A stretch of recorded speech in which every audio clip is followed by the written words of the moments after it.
Hello, আসসালামু আলাইকুম সবাইকে। প্রগ্রেসিভ ব্যাপের আর একটা পর্বে আপনাদের সবাইকে স্বাগতম জানাচ্ছি। সবাইকে ঈদ মুবারক। আশা করি সবাই ভালো আছেন। আজকে আপনাদের জন্য একটা নতুন পর্ব নিয়ে আমরা উপস্থিত হয়েছি। আমাদের সাথে আছেন সাদিক মাহমুদ ভাই। উনি ব্রেইনের একজন উদ্যোক্তা, আমাদের আম, আমাদের সহযোদ্ধা এবং আমাদের একজন কলিগ, সোশ্যাল মিডিয়াতে অ্যাক্টিভ এবং বিহাইন্ড দ্য সিনে প্রচুর কাজ করেন আমাদের অর্গানাইজেশনগুলোতে। বাফের একজন মেম্বার শুরু থেকেই ছিলেন। আমাদের সাথে আছেন ফারুক আব্দুল্লাহ এবং সাদিক মাহবুব, এরা পুরনো গেস্ট, আপনারা সবাই তাদের চিনেন। তো সবাইকে ওয়েলকাম। আজকে আমাদের টপিক হচ্ছে আম, আহ, যেই ঈদের দিন আমাদের একটা আহ, অত্যন্ত প্রত্যাশিত একটা রোড ম্যাপ ঘোষিত হয়েছে। প্রধান উপদেষ্টা ডক্টর মোহাম্মদ ইউনূস ঘোষণা দিয়েছেন যে এপ্রিলের ফার্স্ট উইকে প্রথমার্ধে নির্বাচন অনুষ্ঠিত হবে, বাংলাদেশের জাতীয় নির্বাচন। এটা বিভিন্ন কারণে দেশের জন্য অত্যন্ত গুরুত্বপূর্ণ এবং বাংলাদেশের নেক্সট ফেজে যাওয়ার জন্য, বাংলাদেশের ডেভেলপমেন্ট, ইকোনমিক যেই যে ডাউন টার্ন চলতেছে সেটা থেকে বের হয়ে আসা, বিভিন্ন কারণে বাংলাদেশের এই ইলেকশনটা অত্যন্ত জরুরি। বাংলাদেশের মানুষ 18 বছর যাবৎ স্বৈরাচারী শাসন আমলের ভিতরে ছিল, তারা ইলেকশন দেখতে পারে নাই। সেই কারণে হলো একটা উৎসব মুখর ইলেকশন অত্যন্ত জরুরি। মানুষের ম্যান্ডেটে একটা নতুন সরকার আসবে, এটাই আমাদের প্রত্যাশা। তো এটা নিয়ে বিভিন্ন ধরনের আলোচনা, বিভিন্ন সমালোচনা, অনেক ধরনের নাটক হয়েছে গত 10 মাসে। আপনারা সবাই সেগুলো দেখছেন। ইলেকশন একবার বলা হচ্ছিল ডিসেম্বরে দিবে, একবার মানে জুন থেকে ডিসেম্বর, বিভিন্ন টাইম লাইন। এবং এর মধ্যে 5 বছর, অনেকে 5 বছর চাইছে। এই বর্তমান ইন্টারিম গভর্নমেন্টের অনেকে বিভিন্নভাবে ইলেকশন ডিলে করে ম্যান্ডেট বিহীন ভাবে ক্ষমতায় থাকতে চাইছে। তো সেগুলো আমরা দেখছি। কিন্তু এখন সবকিছু জল্পনা কল্পনার পরে, বিএনপির চাপের পরে এখন আমাদের একটা ডিসিশন আসছে যে ওকে, এপ্রিল ইলেকশন। কিন্তু সেটা নিয়েও বিএনপি হ্যাপি না, অনেকেই বিভিন্ন মতামত দিতেছেন। তো আমরা সেই উদ্দেশ্যেই আজকের পডকাস্টটা মানে করতেছি, যে সেই প্রশ্নগুলো জবাব আমরা চাইবো যে আসলে কি ইলেকশনটা এপ্রিলে, সবার মতামত কি, অনেকে হ্যাপি অনেকে হ্যাপি না, বা কি হতে পারে, বা এতে কোনো সন্দেহের অবকাশ আছে কিনা ইন্টারিম গভর্নমেন্টের ইন্টেনশন নিয়ে। তো আমি প্রথমে শুরু করব সাদিক মাহমুদ ভাইয়ের কাছে। আহ, সাদিক মাহমুদ ভাই, আপনার এই বর্তমান অবস্থা নিয়ে আপনি যদি আপনার মতামত দিতেন, এখন আপনি কি ফিল করতেছেন? আপনি দেশে আছেন এবং ইন্টারিম গভর্নমেন্টের একজন শুভানুধ্যায়ী ছিলেন প্রথম দিকে, এখন সমালোচক। আপনি কি দেখতেছেন? আপনি যদি আমাদের বলেন, সাদিক মাহমুদ। হ্যাঁ, মির্জা ভাই, ধন্যবাদ সবাইকে। ঈদের শুভেচ্ছা, ঈদ মোবারক। আহ, আমার অনুভূতি, আপনি যেটা বললেন যে আপনি বলছেন যে দেশ আসলে ইলেকশনের দিকে যাচ্ছে, আমি ব্যক্তিগতভাবে অনিশ্চয়তাটাকে এখনো প্রায়োরিটিতে রাখবো। আমাদের যেই সময়টা ঘোষণা করা হয়েছে এটা হচ্ছে এপ্রিলের ফার্স্ট হাফ। তার মানে আমাদের রোজা শুরু হচ্ছে 17ই ফেব্রুয়ারি, ঈদ হবে টেন্টেটিভলি 18 বা 19 ফেব্রুয়ারি। বাংলাদেশের রিয়েলিটি হচ্ছে, বাংলাদেশে ঈদের পরে 8 থেকে 10 দিন সবকিছু ইনঅ্যাক্টিভ থাকে। আমরা দেশে থাকি, আমরা জানি, সিম্পলি ইনঅ্যাক্টিভ থাকে। তার মানে আপনি মার্চকে কনসিডারেশনে রাখতেই পারবেন না। তাহলে আপনাকে এপ্রিলে ইলেকশন করতে গেলে আলটিমেটলি আপনাকে ইলেকশন শিডিউল ঘোষণা করতে হবে রোজার মধ্যে, mid of the Ramzan or early of the Ramzan. এবং এই রোজার সময় বাংলাদেশের বাস্তবতায় মানুষজন আহ এই মাসটাকে ইবাদত বন্দিগের মাস হিসেবে সিরিয়াসলি নেয়। একটা বড় অংশের মানুষ তারাবি নামাজ পড়ে।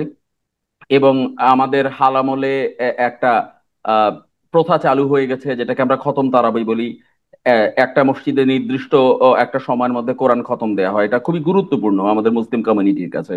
হুম। সুতরাং তারা ওই স্পেসিফিক মসজিদ ছাড়া অন্য কোথাও যেতে চান না। এদিকে নির্বাচনী প্রচারণার সময় it should B A mobile team. এরা সারা দেশে ঘুরে ঘুরে, সারা এলাকাটাতে ঘুরে ঘুরে প্রচার কার্য চালায়। এটা প্রচন্ড বাধাগ্রস্ত হবে এপ্রিল মাস। এবং আহ, রোজার সময় একজন মানুষ স্বাভাবিকভাবে তার স্বাভাবিক কার্যক্ষমতা রাখতে পারে না। সরকারি যে সমস্ত সাহায্য সহযোগিতা কোঅর্ডিনেশন প্রয়োজন হবে সেগুলো ফাংশন করবে না। মানুষের স্বাভাবিক যেই কাজ করার যে ক্ষমতা বা স্পৃহা থাকবে সেটা থাকবে না। এবং ন্যাচারালি ইফতারের পর মানুষ ক্লান্ত থাকে, এরপরে তারাবির নামাজ, আলটিমেটলি ইলেকশনের যে স্বাভাবিক গতি আমরা যেটা দেখে অভ্যস্ত সেটা কোনোভাবেই হবে না। আমরা কিন্তু ইলেকশন মানে একটা দিন মনে করি না, ইলেকশন মানে এই পুরো শিডিউল ডিক্লেয়ার করার থেকে স- ফলাফল ঘোষণা পর্যন্ত পুরো টাইমটাকে আমরা ইলেকশন ফ্রেমের মধ্যে ধরি। এবং হুম। সেই ক্ষেত্রে এটা প্রচন্ড রকম বাধাগ্রস্ত হবে, এটা একটা অস্বাভাবিক ব্যাপার, এটা সম্ভব না। আচ্ছা। রোজার মধ্যে বাংলাদেশের বাস্তবতায় ইলেকশন করা সম্ভব না, নাম্বার ওয়ান। নাম্বার টু হচ্ছে আহ এপ্রিল মাসে বাংলাদেশে প্রচন্ড গরম হয়। আমি কোইন্সিডেন্সলি এই মুহূর্তে গ্রামের বাড়ি, রাস্তাঘাট ফাঁকা হয়ে যায়। তীব্র গরমে নির্বাচনী প্রচারণা যেমন সম্ভব না, ভোটার উপস্থিতি মারাত্মক রকম কম হবে। এবং এপ্রিল হচ্ছে আমাদের কাল বৈশাখীর মাস। আপনারা খেয়াল করবেন যে মাঝে মাঝে কাল বৈশাখী দেশব্যাপী হয়, মেজর 16টা জেলায় হয়, 26টা জেলায় হয়। যদি ইলেকশনের দিন একটা কাল বৈশাখী ঝড় হয়, অসংখ্য ভোট কেন্দ্রে মানুষের কোনো উপস্থিতি থাকবে না, লম্বা সারিবদ্ধ ভোটারের তো প্রশ্নই ওঠে না, ভোটারদের উপস্থিত থাকবে না, ব্যালট পেপার ভিজে যাবে। বাংলাদেশের দুর্গম এলাকায় ভোট কন্ডাক্ট করতে হয়, যেখানে নৌকায় করে ব্যালট পেপার নিয়ে যেতে হয়, সাঁকো পার হয়ে যেতে হয়। যারা গ্রামে আসেন না তারা কতটা গ্রাম সম্বন্ধে জানেন আমি জানি না। গ্রামে এই ব্যাপারটা অত্যন্ত চ্যালেঞ্জিং, এই তীব্র গরম এবং ঝড় বৃষ্টির সম্ভাবনা মাথায় রেখে এই সময় ইলেকশন করাটা আনপ্রেসিডেন্টেড এবং আমি মনে করি ইম্পসিবল। এবং বিএনপি সম্ভবত এটার সাথে অ্যাগ্রি করবে না। আমি ব্যক্তিগতভাবে মনে করি বিএনপি এটার সাথে অ্যাগ্রি করবে না। এবং ইউনূস সরকারকে প্রচন্ড চ্যালেঞ্জের মধ্যে দিয়ে যেতে হবে। এটা তাদের টেস্ট কেস, তারা দিয়ে দেখলেও বিএনপি নমনীয় হয় কিনা বা বিএনপি কতটা সফটলি এটার সাথে এনগেজড হয়। আমার মনে হয় না বিএনপি এটার সাথে এনগেজ হবে। আমাদের স্বাভাবিক সময়ে জানুয়ারির মধ্যে অবশ্যই শেষ করে ফেলা উচিত ইলেকশন, আদারওয়াইজ ঠিক রোজার আগে একটা গভর্নমেন্ট এসে, রোজার সময় বাংলাদেশে মানুষজন বেশিরভাগ ক্ষেত্রেই কিছুটা ক্লান্ত থাকে, বিরক্ত থাকে দ্রব্যমূল্য নিয়ে, সামনে ঈদ থাকে, একটা সরকার ঠিক রোজার আগে ক্ষমতায় বা দায়িত্বে যেতে চায় না। এটা তার জন্য কমফোর্টেবল একটা জার্নি হবে না, স্টার্টিংটাই বাজে হবে। সুতরাং ডিসেম্বর সবচেয়ে ভালো মাস ছিল, সর্বোচ্চ জানুয়ারিকে কনসিডার করা যেতে পারে। এরপরেই রোজা চলে আসবে, তারপর আপনারা ধারাবাহিকভাবে জানেন এসএসসি এইচএসসি পরীক্ষা, তীব্র গরম, কালবৈশাখী এবং তারপরে মুষল বৃষ্টি। এটা সম্ভব না আসলে, জানুয়ারির পরে লজিক্যালি সম্ভব না। এটা অবশ্যই সরকারকে দ্বিতীয়বার চিন্তা করতে হবে এবং সরকারকে আসলে চাপ দিয়ে বিএনপিকে আদায় করতে হবে ব্যাপারটা। অত্যন্ত সুন্দর বলছেন সাদিক মাহবুব ভাই, আপনার কাছে আবার আসবো। প্রত্যেকটা পয়েন্ট আপনি খুবই কনসাইসলি এবং মানে আমাদের যে মনোভাব সেটা আপনি ধরতে মানে তুলে ধরতে পারছেন আমাদের দর্শকদের জন্য। Thank you so much. আপনার সাথে ডিসএগ্রি করার তেমন খুব খুব একটা কারণ নাই। অ্যাপার্ট ফ্রম দ্যাট আমি মনে করি কয়েকটা পয়েন্ট আরো মিসিং আছে। আমি সাদিক মাহবুবের কাছে যাব এই পয়েন্টটা নিয়ে যে বাংলাদেশে সাধারণত মে জুনের দিকে বাজেট ঘোষিত হয়, যেটা বাংলাদেশের জন্য অত্যন্ত চ্যালেঞ্জিং। তো যদি এপ্রিলে হয়, একটা নতুন সরকার মে মাসে যদি গঠিত হয়, এই মাঝখানের ইসের মধ্যে 1 মাসের মধ্যে এই পয়েন্টটা অনেক জায়গায় আমি দেখলাম যে 1 মাসের মধ্যে একটা সরকারের পক্ষে কিভাবে বাজেট প্রণয়ন করা সম্ভব, এটা অত্যন্ত চ্যালেঞ্জিং এবং মানে ক্লোজ টু ইম্পসিবল একটা মানে ব্যাপার হয়ে দাঁড়াবে। আহ, এই পয়েন্টটাতে তুমি যদি আহ, মানে কভার করো। আর তুমি সাদিক ভাইয়ের কথা সাদিক মাহমুদ ভাইয়ের কথা শুনলা এবং তোমার মতামত তুমি যদি মানে ব্যক্ত করতে পারো, সাদিক। ধন্যবাদ ভাই। সবাইকে ঈদ মোবারক। এই ঈদ ঈদ মৌসুমে আসলে এসব রাজনীতিক আলাপ করা আসলে খুব সম্ভব না, কারণ কোরবানির ঈদ সবাই ভালো মন্দ খেয়ে টেয়ে রেস্ট নিচ্ছেন। তাও আসলে এরকম সময়ে এসব আলোচনা করা খুব জরুরি। কারণ সত্যিকার অর্থে ভাই যেটা বললেন, তো প্রথমত এই পয়েন্টটা at the same time BNP নিজেও রেজ করেছে। ইমিডিয়েট তাদের যে রিয়াকশন ছিল ইলেকশনের ডেট এর টেন্টেটিভ টাইম শোনার পর, যে আসলে একটা নির্বাচিত সরকার তার যে বাজেটটা থাকবে সে বাজেটটা অনেক কিছু ভেবে চিন্তা করতে হয়। কারণ হুম। ইন টাইম গভর্নমেন্ট এবার যেটা করেছে সেটা কিন্তু আসলে আমরা টু সাম এক্সটেন্ট এটা একটা ইন্টারিম বাজেট। আওয়ামী লীগ সরকার থেকে নতুন পরবর্তী ডেমোক্রেটিক যে গভর্নমেন্ট আসবে ইলেক্টেড গভর্নমেন্ট তার যে ট্রানজিশন পিরিয়ডটা যাবে, সেই ট্রানজিশন পিরিয়ডটাতে কাজ চালায় নেওয়ার জন্য একটা বাজেট সে করছে। এবং এই বাজেটটা হার্ডলি 1 বছর চালানোর মতো বাজেট। কারণ এখানে এডিপি ছোট, মানে অ্যানুয়াল ডেভেলপমেন্ট প্ল্যান যেটা, সেটা ছোট, বাজেটের আকার ছোট, এবং এটা খুব একটা অ্যাম্বিশিয়াস কিছু না। কিন্তু একটা ইলেক্টেড গভর্নমেন্ট, আমরা যদি এখানে ধরে নিই যে বিএনপি ক্ষমতা আসতেছে, তার হচ্ছে নিজস্ব প্ল্যান আছে, তাকে পাঁচ হুম হুম হুম বছরের মধ্যে অনেক কিছু করতে হবে। তার যে ভিশন 2030-র যে ইস্যুগুলো আছে, তার 31 দফার যে ইস্যুগুলো আছে, এখানে অনেকগুলি ইকোনমিক জায়গা তাকে ধরছে। তাকে তো সে হিসাবে তাকে অ্যাডজাস্ট করতে হবে। এবং এই অ্যাডজাস্টমেন্টটা করতে গেলে তাকে যে আগামী 5 বছরের জন্য যে তার একটা প্ল্যান আঁকাতে হবে, তার প্রথম স্টেপ হবে তার ফার্স্ট বাজেট। যে কোনো গভর্নমেন্টের জন্য তার ফার্স্ট বাজেট সবচেয়ে ইম্পর্টেন্ট। কারণ সেইটা দিয়ে সে বারের মতো জনগণকে, সে তাকে জনগণের সামনে সে উপস্থাপন করতে চায় নিজের হুম পার্টির যে ম্যান্ডেটটাকে সে সামনে এক্সটেন্ড করবে সে আরো 5 বছর। কারণ একটা পার্টিকে তো তার নির্বাচনী ওয়াদা আছে, নিজস্ব প্ল্যান আছে, এবং ডেফিনেটলি প্রত্যেকটা পার্টির নিজস্ব ফিলোসফি আছে ইকোনমি সম্পর্কে। হুম হুম হুম সে কি চায় সেটা কিন্তু পার্টির কাছে পরিষ্কার। এই ক্ষেত্রে আমরা কিন্তু দেখবো, প্রথমে তাকে কন্ট্রোল স্থাপন করতে হবে তার অ্যাডমিনের উপর, অ্যাডমিনিস্ট্রেশনের উপর। তার যে ফাইন্যান্সিয়াল ইউনিট গুলো আছে গভর্নমেন্টের, এসব ইউনিট গুলোর উপর তাকে সে কাজ করতে হবে। এবং এখন একটা যে কোনো transition period, specially in the post Hasina period, given যে এই গভর্নমেন্ট তার হাসিনা আমলে ফালায় যাওয়ার আমলাতন্ত্রের সমস্ত ভেজাল সে রেখে যেতেছে, এই সব কিছু মিলায়ে তাকে 1 মাসের মধ্যে নতুন একটা বাজেট ধরে করতে হবে, যেটা আসলে সম্ভব না অনেস্টলি। কারণ এটা করতে গেলে আইদার হচ্ছে তাকে নিজের যে পলিটিক্যাল আইডিয়াস বা তার নিজস্ব প্ল্যান আছে, প্ল্যান হেড, সেগুলোর সাথে কম্প্রোমাইজ করতে হবে, যেটা একটা মেজর পলিটিক্যাল পার্টি কখনোই করবে না। কারণ সে তো নিশ্চয়ই চাইবে না একটা ছোট্ট একটা ট্রানজিশনারি পিরিয়ডের বাজেটটা জাস্ট কন্টিনিউ করবে। অথবা তার যেটা করতে হবে, প্রচুর হচ্ছে আহ 9-6 করে হিসাব মিলাই দিতে হবে। এবং এটা করলেই আজকের দিনের যে অবস্থা, প্রত্যেকে এসে ধরবে তুমি তো নির্বাচনের সময় এই ওয়াদা করে দিয়ে গেছিলে আমারে, হ্যাঁ ওটা কই গেল? এই যে 1 কোটি মানে নতুন জব বাড়তেছে তোমার, এত জিডিপি, ট্রিলিয়ন ডলার ইকোনমি হাবি যাবি, ওগুলো কই? তো হ্যাঁ। এইসব হিসাবটা তো তার এক ফার্স্ট কোটি বাজেটেই ধরতে হবে এসে। কর্মসংস্থান এগুলো তো মানুষ শুনছে, এগুলা জিজ্ঞেস করবে যে হ্যাঁ, কিভাবে এবং এটা তুমি। ট্রল হয়েছে, প্রচুর ট্রল হ্যাঁ হয়েছে। প্রচুর। সো বেসিক্যালি বিএনপিকে শুরু করতে হবে তার এই চাপটা থেকে। So, হুম হুম। এরকম একটা টাইমে এই রিস্কটা কেউ নিবে না। এটা হচ্ছে বাজেটের হিসাবটা। আর সবচেয়ে বড় কথা, এখন আমি যে সাদিক ভাই যেটা বললেন টাইম ফ্রেমটা নিয়ে, প্রথম কথা আমার যেটা মনে হয়, আহ সো দিস ইজ বেসিক্যালি একটা সাদিক, তোমাকে টেন্টেটিভ একটা কোয়েশ্চেন আইডিয়া। করি, তুমি কি হ্যাপি হুম। যে, যেমন আমি পার্সোনালি মনে করতেছি যে ডিসেম্বর একটা ইলেকশন ডেট দিছে, ইটস বেটার দেন সামথিং, মানে একটা তো কিছু একটা পাইছি আমরা, ঠিক না? এটা আমাদের জন্য, এটার জন্য ফাইট করতে হয়েছে, দ্যাট ওয়ে আমি হ্যাপি।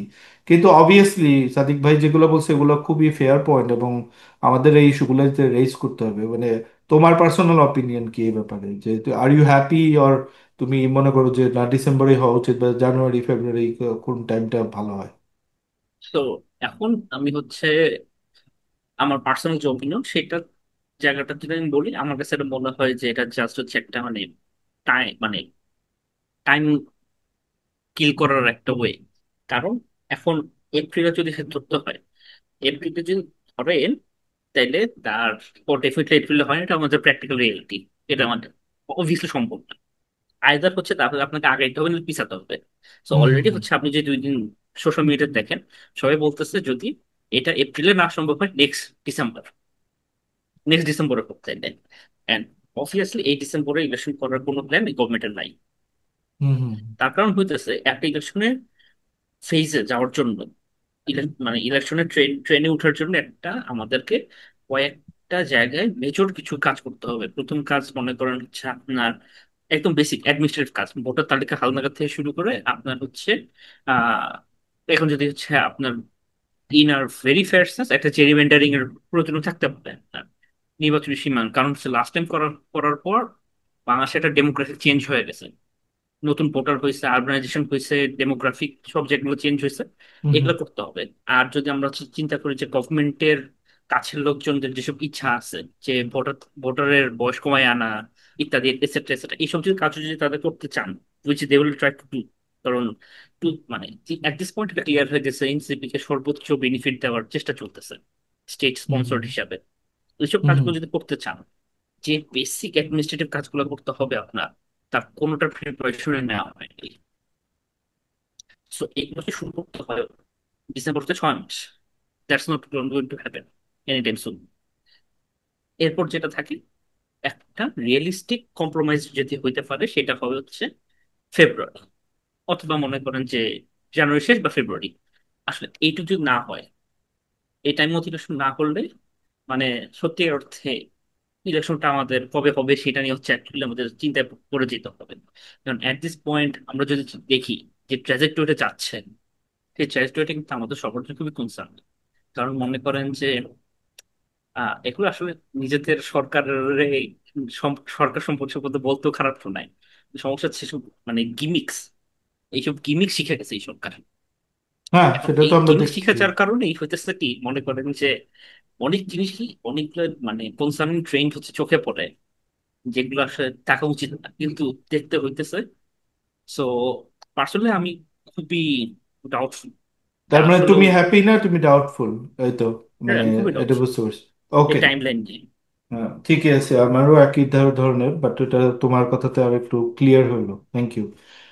ফারুক আব্দুল্লাহ, আমার কোয়েশ্চেন থাকবে যে এই দুজন গেস্টের কথা মানে শুনলো তুমি, এবং যেই আম, মানে একটা অলওয়েজ একটা মানে মানুষকে একটা সাসপেন্সের মধ্যে রাখা, যে এই যে ইলেকশন হইতেছে না, ইলেকশন আদায় করে নিতেছে, ওয়াইরাজ একটা মানে অন্যতম গণভুত্থানের পরে, গণভুত্থান হওয়ার অন্যতম কারণ হচ্ছে ইলেকশন না দেওয়া।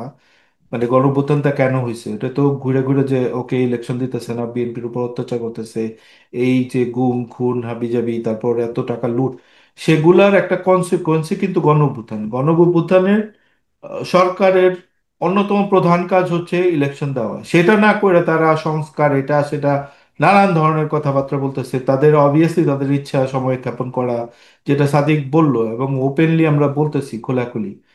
এত নাটক, এত মানে কেন এদের সাথে এত ফাইট করতে হইতেছে? ইভেন এখনো আমরা ডাউটের মধ্যে আছি যে তারা ইলেকশনের একটা ডেট দিছি, তারপরও আমরা মানে নিশ্চিত না যে তারা আসলে কি করবে। তারা যে কোনো নাটক তৈরি করতে পারে।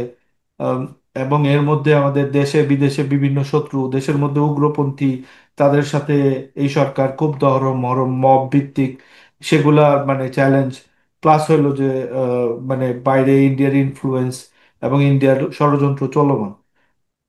এই এইরকম একটা এই অস্বস্তিকর একটা মানে এইরকম এনভায়রনমেন্ট তৈরি করার মূল কারণটা কি, যদি এটা নিয়ে একটু আলোচনা করি।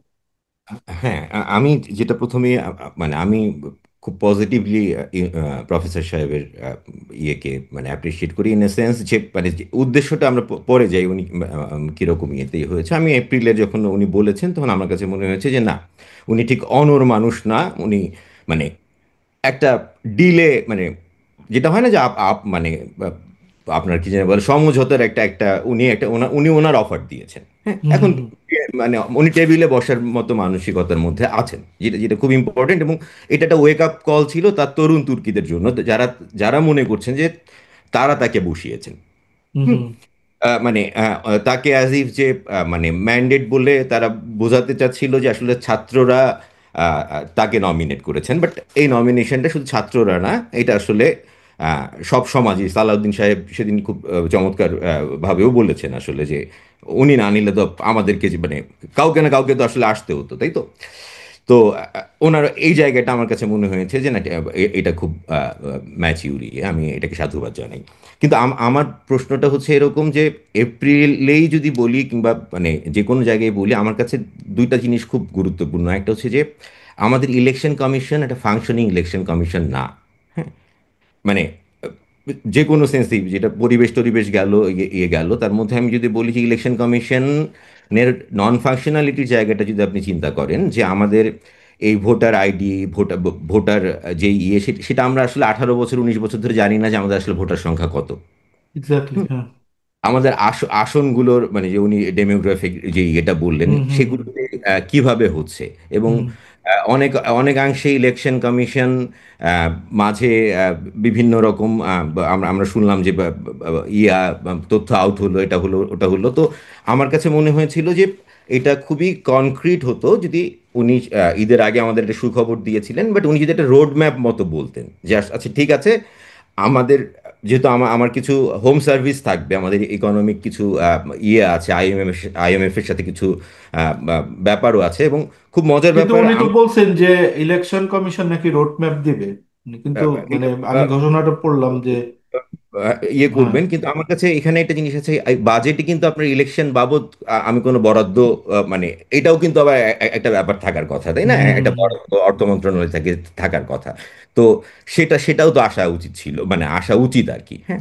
হুম এবং আমার কাছে যেটা মনে হয়েছে যে বিএনপি ডিসেম্বরে ইলেকশন চেয়েছে এই কারণে, মানে বিএনপি ডিসেম্বর ইলেকশন চায় এই কারণে যে আসলে বিএনপি যদি ইলেকশনে মানে খুব স্বাভাবিকভাবে যদি ধরে নেওয়া হয় যে বিএনপির ক্ষমতায় আসার যেহেতু সাংগঠনিক ইয়ে থাকে, তবে বিএনপি মনে হয় বাংলাদেশের ইতিহাসে তারা 2004-এও এটা ভেবেছিল, তাদের ইয়ে ছিল যে তারা একটা আর্লি ইলেকশন আবার কল করে ফেলা। কারণ হচ্ছে গিয়ে যে আপনি এই মেসের মধ্যে থেকে যে ম্যান্ডেটটা পাবেন আসলে সেই ম্যান্ডেটটা দিয়ে 5 বছর কন্টিনিউ করাটা ডিফিকাল্ট, মানে মানে থিওরিটিক্যালি আর কি। যদি এই রকম একটা ধরেন আপনি মানে ইলেকশন রাজনীতিহীন জায়গায় আহ, হঠাৎ করে রাজনীতি আসলো, একটা ভোট হলো, একটা ইলেকশন হলো, সেই ইলেকশনের পর আসলে আপনি আপনি আরো মানে ক্লিয়ার ম্যান্ডেট চাবেন, মানে ম্যানেজ করে না, কিন্তু কিন্তু রাজনৈতিক পরিবেশে এটা চাবেন যেখানে রাজনৈতিক কর্মীরা নেমে আসতে পারে, ইয়েরা আসতে পারে, যে মবিলাইজেশনটা বিএনপি এতদিন ধরে মিস করতেছে,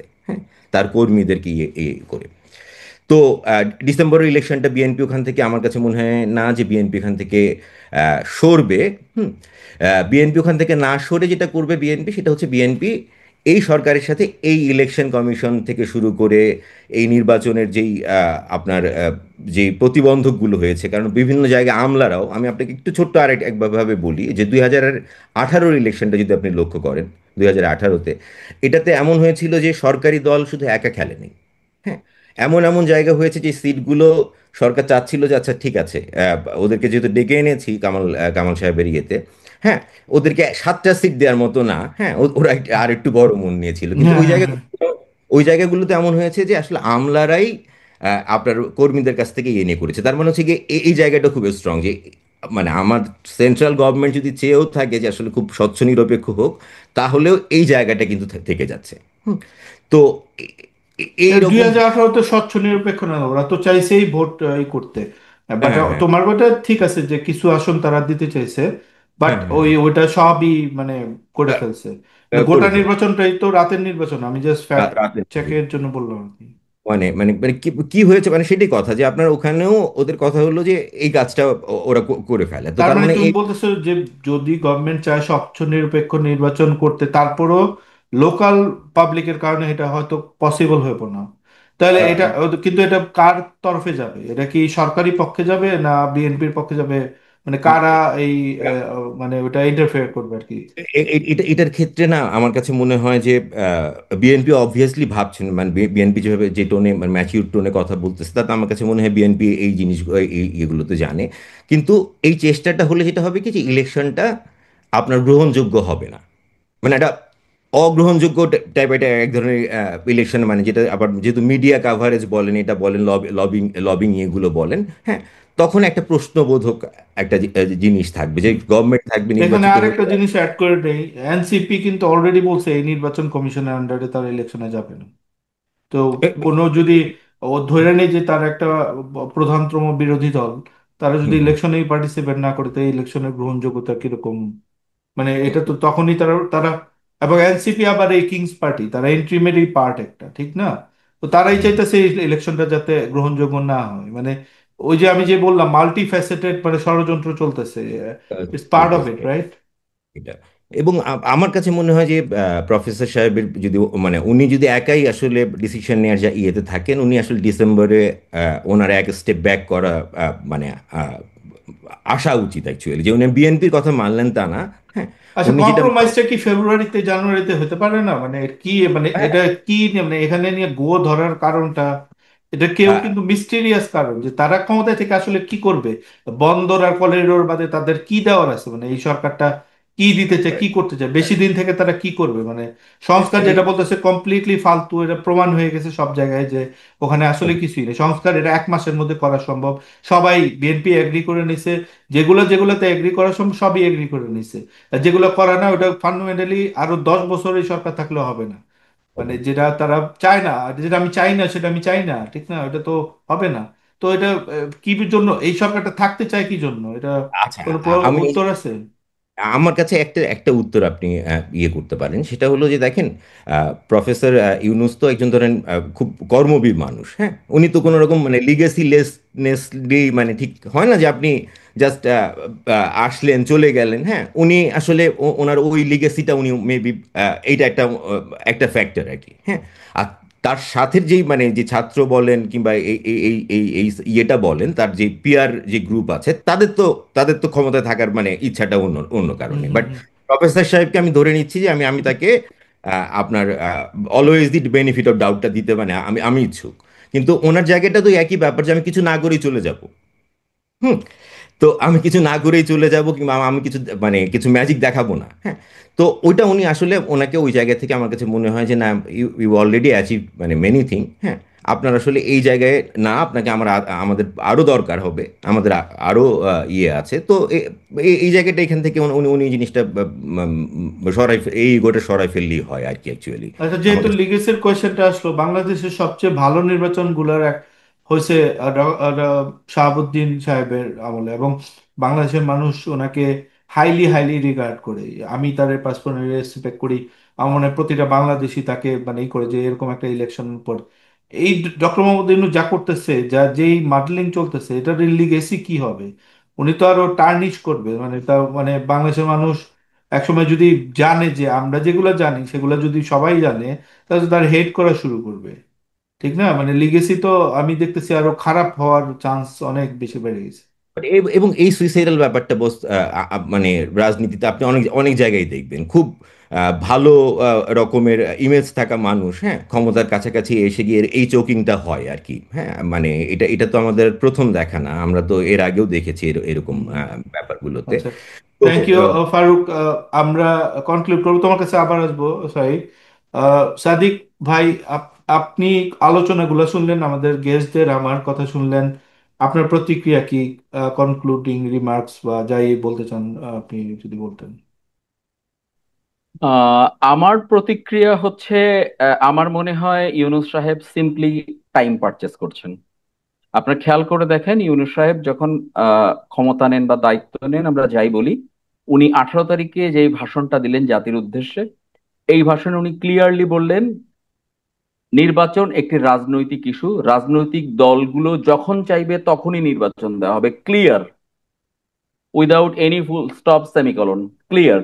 নির্বাচন দলগুলো চাইলে আমি নির্বাচন দিব, অল্প সংস্কার হলে এইটুক, বেশি সংস্কার হলে এইটুক, একটি সংস্কার না হইলেও আমি নির্বাচন দিয়ে দিব। হুম হুম হুম। এবং উনি এখন যেভাবে অ্যাক্ট করছেন, এতে মনে হচ্ছে he is the owner of the state. He is not owner of the state. ওনাকে নির্বাচন করা হয়নি, ওনাকে নির্ধারণ করা হয়েছে এই ইন্টারিম টাইমটার জন্য। উনি হুম। সেভাবে অ্যাক্ট করছেন না। এবং আমি জানি না 85 বছর বয়স একজন প্রবীণ মানুষ কি কারো প্ররোচনায় বিভ্রান্ত হতে পারেন কিনা। আপনারা সবাই জানেন যে ওনাকে বিভ্রান্ত করার জন্য শক্তিশালী, অত্যন্ত ইনফ্লুয়েন্সিয়াল কিছু ইউটিউবার কাজ করছেন, এবং ওনার আশেপাশেই বেশ কয়েকজন আছেন যারা 249 ভোট পাওয়ার পরেও রাষ্ট্র ক্ষমতায় কোনোভাবে চলে এসেছেন এবং সেই রাষ্ট্র ক্ষমতা আঁকড়ে ধরে রাখতে চান। জি।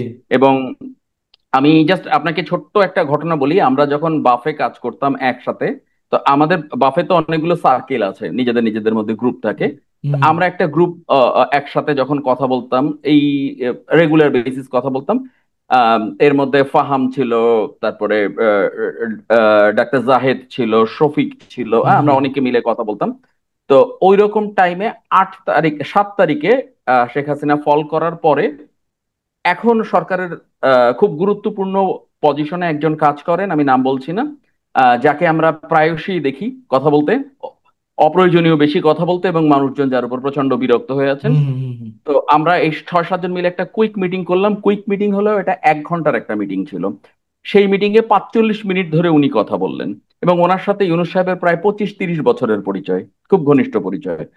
তো তখন ইউনূস সাহেব দেশে এসে পৌঁছাননি। তো উনি বললো, স্যারের সাথে আমার কথা হয়েছে, স্যার মোটামুটি একটা স্ট্র্যাটেজি আমার সাথে কথা বলে ঠিক করে নিয়েছেন। আমিও স্যারকে বললাম যে স্যার, আসলে দেশের যা অবস্থা, এতে লং টার্ম একটা নন পলিটিক্যাল গভর্নমেন্টের থাকা উচিত, এবং হুম এটা 3 থেকে 5 বছর থাকলে খুব ভালো হয়। অনেক কাজ পলিটিক্যাল গভর্নমেন্ট করতে পারে না, এটা নন পলিটিক্যাল গভর্নমেন্ট করতে পারে। সুতরাং যেটা করা উচিত সেটা হচ্ছে যে এই স্টুডেন্টরা এক ধরনের মানুষের ভালোবাসা এবং আস্থা পেয়ে গেছে। সো এদের আমাদের উচিত হবে চার্জ রাখা, পাওয়ারের শেয়ার দেয়া। এই পাওয়ারের একটা শেয়ার আমরা তাদের দিব, আমরা এদের সারা দেশের চার্জ করে রাখবো। একদম এক্স্যাক্টলি এই চার্জ শব্দটা ব্যবহার করেছিলেন, যে উনি চার্জ করে রাখবেন, যার ফলে অন্য পলিটিক্যাল পার্টির থেকে তাকে যেন প্রোটেক্ট করতে পারে, তার কিছু ভ্যানগার্ড রাখা হবে, অন্য কেউ যেন পলিটিক্যালি চ্যালেঞ্জ না করতে পারে। মিন টাইম এদের পপুলার করা হবে, এদের পপুলার করা হবে, এবং এই এদের পলিটিক্যাল ফোর্স হিসেবে ব্যবহার করে উনি লং টার্ম বাংলাদেশ রিপেয়ারের কাজে থাকতে পারবেন। That was his planning. এবং ইউনূস সাহেব যেভাবে বলেছিলেন যে meticulous plan, brain behind the movement, master mind যেটাকে আমরা সংক্ষেপে বলি, ইউনূস সাহেবেরও একজন মাস্টার মাইন্ড আছেন। এই আচ্ছা আচ্ছা। ভদ্রলোক আমাদের সাথে মিটিং এ স্পেসিফিক ভাবে বলেছেন যে ইউনূস স্যারের সাথে উনি এই এক্স্যাক্টলি, যে স্যারের সাথে আমার কথা হয়েছে, আমি স্যারকে এইভাবে সাজেশন দিলাম, স্যার ওটা অ্যাকসেপ্ট করেছেন, এবং উনি এসে পুরোপুরি এই স্টুডেন্টদের পলিটিক্যাল ফোর্স হিসেবে ব্যবহার করবেন, এবং ওনাদের চার্জ, এই শব্দটা বলেছে, সারা দেশে চার্জ করে রাখবে, তাদের পাওয়ার শেয়ার করবে। এবং এর ফলাফল আমরা দেখতে পাচ্ছি। আপনি সচিবালয়ে এরা কোনো বাধা ছাড়া ঢুকে যায়, সচিবরা উঠে দাঁড়ায়, স্যার স্যার কথা বলে। প্রত্যেকটা সচিবালয় 4-5টা ছেলে কন্ট্রোল করতে হয়, হ্যাঁ। প্রত্যেকটা ছেলে। আমাদের ব্রেইনের অফিসের উল্টা পাশে হচ্ছে এনসিপির হেডকোয়ার্টার বলা উচিত আসলে, ওটাকে হেড অফিস মানে ওদের রাজনৈতিক অফিস না, ইটস এ কর্পোরেট বিল্ডিং। 3টা ফ্লোর মিলে সম্ভবত 36,000 স্কোয়ার ফিটের একটা অফিস, যেটা ঢুকলে আপনার মনে হবে ব্রিটিশ আমেরিকান টোবাকো অথবা ইউনিলিভারের অফিস। মানে জুতা খুলে ঢুকি না জুতা নিয়ে ঢুকেই টেনশনে পড়ে যাবেন আপনি গেটে আসার পরে। হয়রেস পাশ করা ইয়াং প্রফেশনালস এবং স্টুডেন্টরা কোনো পলিটিক্যাল অর্গানাইজেশন করলে তাদের পলিটিক্যাল প্রথম অফিসটা হবে চাংখারপুলের 1 শাটারের একটা দোকান। 2 শাটারের দোকানের ভাড়া দেওয়ার টাকা এদের কাছে থাকার কথা না। হুম হুম হুম হুম। সর্বোচ্চ আজিজ সুপার মার্কেটের নিচতলায় কোনো একটা দোকান নিয়ে তারা অফিসিয়াল অ্যাক্টিভিটিস শুরু করবে। তারা একটা মাল্টি ন্যাশনাল অফিসের স্ট্যান্ডার্ডের অফিসে তারা কাজকর্ম শুরু করেছে। How hmm come it possible? এবং রাত 10টার পরেই অফিসের নিচে দেখবেন আপনি বিএমডাব্লিউ, মার্সিডিজ থেকে শুরু করে লাইন দেওয়া 4 হুইলার থাকে। They whom maintain and control all promotion, transfer, tender, every government deal they maintain from there. আপনি একটা রাজনৈতিক দল আর্টিফিশিয়ালি তৈরি করতে গিয়ে তাদের ফ্রাঙ্কস্টাইন বানানো হয়েছে। এই বুঝছি। ছেলেগুলো যখন প্রথম শুরু করে, আমি বলছি যে যারা এই আপরাইজিং এর পরবর্তীতে যখন দেখা শুরু করলাম যে ঢাকা শহরের সিকিউরিটি এরা দেখছে, রাস্তা পরিষ্কার করছে, নিজেদের কথা দেয়ালে লিখছে, ট্রাফিক সিগন্যালিং মেনটেন করছে, বুক ভরে গেল দেখে। আমি নিজে গাড়ি নিয়ে cartoon cartoon cake, chocolate, drinks এগুলো কিনে রাস্তায় ঘুরে বেড়াতাম, আর যেখানে দেখতাম ছেলেদের, তাদের অফার করতাম। আমি তখন এত সততা দেখেছি ছেলেদের মধ্যে, তারা নিতে চায়নি যে আমরা এখন ব্যস্ত, নিব না। এই ছেলেগুলোকে নষ্ট করা হয়েছে, মেটিকুলাসলি। মেডিকুলাসলি নষ্ট করা হয়েছে, হুম যাদের জন্য এখন দেখেন আমার, আমি একটা 4 হুইলার গাড়ি চালাই এক্সাম্পল, আমার ছেলে টুকটাক ড্রাইভিং জানে, আমি স্টিয়ারিং তার হাতে দিলে সে বাসা থেকে 5 কিলোমিটার যাওয়ার আগে অ্যাক্সিডেন্ট করবে, because he is not expert on that sector, তার কোনো এক্সপিরিয়েন্স নেই। আপনি এক্স্যাক্টলি। আমাকে একটা আপনি আমাকে একটা সোজা উত্তর দেন তো ইমতিয়াজ ভাই, আসিফ বাংলাদেশের অত্যন্ত গুরুত্বপূর্ণ মন্ত্রণালয়ে চালানোর কোন যোগ্যতা রাখে? না এটা তো ভাই, ইউনূস ওরে সাহেবের পৈতৃক। আমার অফিসে, ঠিক আছে, আমি একটা গুরুত্বপূর্ণ আমার বাবার ব্যবসা, বিভিন্ন আমার নিজের অনেকগুলো ব্যবসায়ী প্রতিষ্ঠান ছিল। আমি তো ওরে আমি নিব না, আমার আমার প্রতিষ্ঠানে তাকে চাকরিতে নিব না, একদম সিম্পলি আমি নিলে বললাম, ঠিক আছে। নিলে কয় টাকা আপনি বেতন, নিজেও কয় টাকা জানেন, বেতন ঠিক আছে। দিবেন? হ্যাঁ, কয় টাকা বিশ বেতন হাজার দিবেন? টাকা আমি বেতন দিব, নিজেও 20,000 টাকা এক্স্যাক্টলি, এরকম।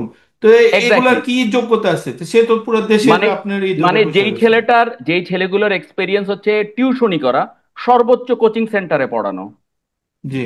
আমি বলছি না, আমি তাদের ছোট করছি না, আমি বলছি এই ছেলেগুলোই ধীরে ধীরে ডেভেলপ করবে, তারা ওয়াইজ হবে, তারা এক্সপেরিয়েন্স গ্যাদার করবে, তারা ট্যালেন্ট হয়ে উঠবে, এক্সপার্ট হয়ে উঠবে, এবং এই রাষ্ট্র তাদের হাতে আমরা তুলে দিব, তারাই দেশটাকে চালাবে।